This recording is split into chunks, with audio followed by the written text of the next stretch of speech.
Hola, me llamo Rolando del Castillo Romero, soy residente de ginecología obstetricia de cuarto grado. El día de hoy presentaremos el tema de anatomía pélvica correspondiente al curso de trabajo de parto.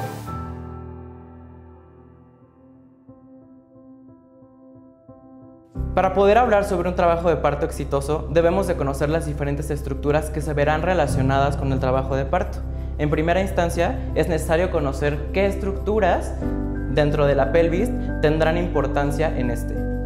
Para iniciar, debemos de saber que la pelvis tiene diferentes estructuras óseas, musculares, tendinosas o ligamentarias que nos darán diferente interrelación para poder desencadenar en un nacimiento. La pelvis ósea se compone por 4 huesos: el sacro, el coxis, los huesos ilíacos, que son 2, y a su vez este último se compone por 3 huesos, que es el ilion, el isquion y el pubis. De manera obstétrica es necesaria dividir la pelvis para poder darle un estudio más claro. En primer lugar, conoceremos la clasificación funcional, la cual es en una pelvis falsa y una pelvis verdadera.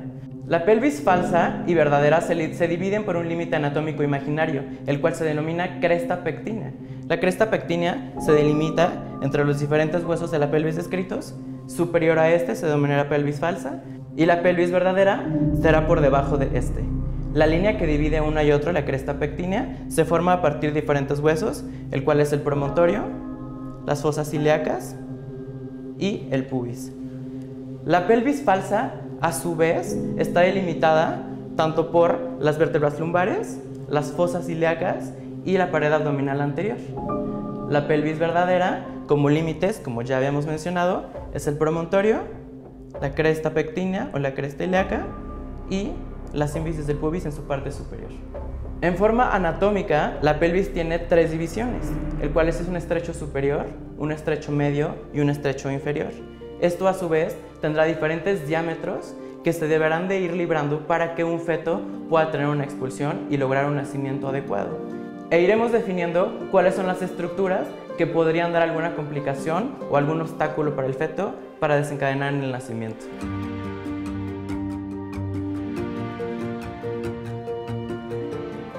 En primer lugar, el estrecho superior concuerda justamente con el límite previamente mencionado de la pelvis falsa y la pelvis verdadera. En este caso, los límites más críticos serán los diámetros tanto anterosuperior como transverso. En este momento es importante mencionar cuál sería la utilidad de conocer qué es la pelvimetría clínica.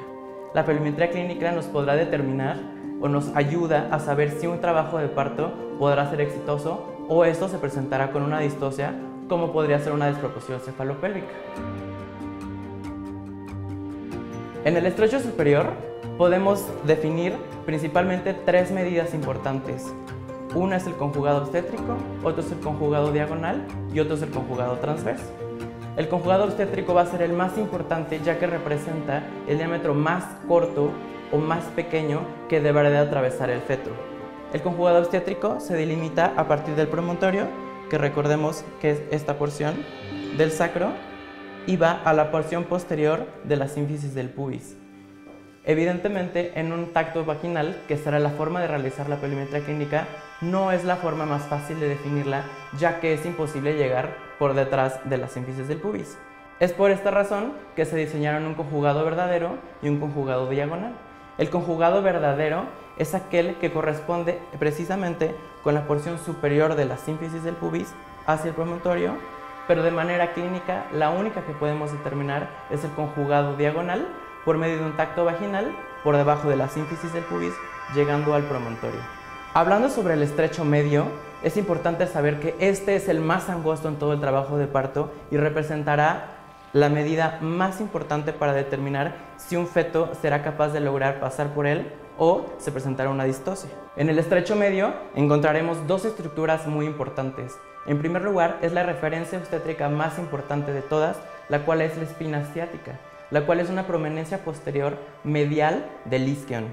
En este modelo anatómico podremos observar que es esta estructura que se presenta bilateral y representa la medida más angosta por la que tendrá que pasar el feto. Si nosotros determinamos en una pelvimetría clínica que esta medida es menor de 10 centímetros, es muy probable que el trabajo de parto no sea exitoso.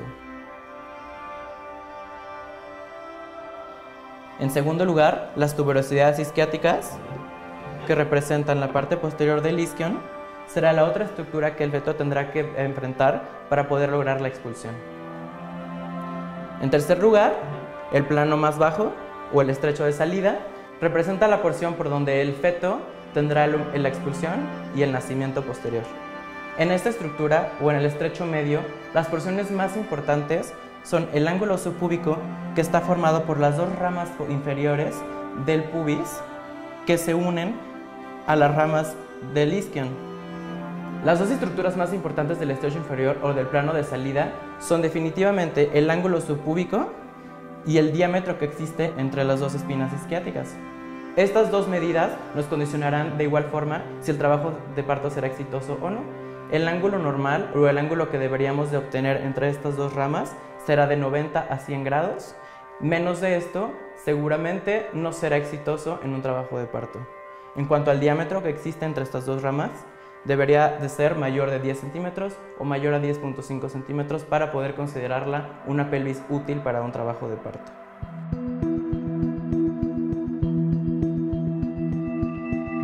En cuanto a los músculos que se asocian con el trabajo de parto, es importante conocer que la pelvis tiene diferentes niveles musculares, ya sean superficiales o profundos. Es importante que tú sepas cuál es el plano más importante en el momento de tener un trabajo de parto. El plano superficial muscular está compuesto principalmente por tres músculos, el cual es el bulbo cavernoso, isquio cavernoso y el músculo superficial transverso. Estos tres músculos son los que se encuentran en el triángulo anterior y más superficial de la pelvis y serán los que se enfrentarán directamente con el trabajo de parto. A su vez, en un plano profundo se encuentra un músculo elevador del ano y el músculo isquiococcigio. El músculo elevador del ano se compone por tres músculos principales, que es el pubococcigio, pubo rectal e iliococcigio. Todos estos músculos darán sostén al piso pélvico y estos músculos darán la fuerza necesaria para que el feto pueda tener una expulsión correcta hacia fuera de la madre. Es importante conocer que todas estas estructuras estarán irrigadas generalmente por medio de ramas de la hipogástrica o arteria ilíaca interna e estarán inervadas principalmente por el nervio pudente. Todas estas estructuras a su vez participarán en conjunto para poder dar una facilidad a que el feto tenga un nacimiento correcto.